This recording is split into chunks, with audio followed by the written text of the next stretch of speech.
Pemberontak yang mengakhiri dinasti Qin. Ini cerita Xiang Yi yang jadi hero Honor of Kings. Xiang Yi adalah salah satu pemberontak yang menghancurkan dinasti Qin. Xiang Yi berasal dari Xia Xiang.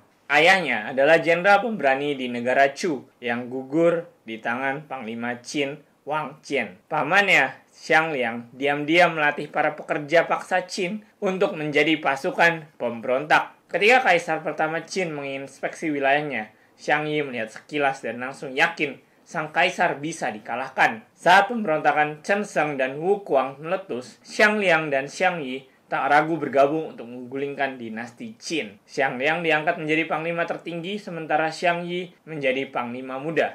Mereka meraih kemenangan awal yang membuat Xiang Liang lengah dan akhirnya gugur di tangan Panglima Qin Chang Han. Raja Chu lalu mengangkat Song Yi sebagai panglima tertinggi dengan Xiang Yi sebagai wakil. Kepemimpinan Song Yi dianggap tak becus. Xiang Yi nekat menghabisinya dan mengambil alih kepemimpinan. Dengan kepemimpinan Xiang Yi, pasukan pemberontak berhasil merebut Chulu. Pasukan Xin yang dipimpin oleh Wang Li dan Se Chen pun takluk. Sementara Xiang Yi sibuk di utara, Liu Pang justru lebih dulu merebut ibu kota Qin, Xianyang. Dengan kekuatan pasukan yang jauh lebih besar, Xiang Yi mengancam Liu Pang.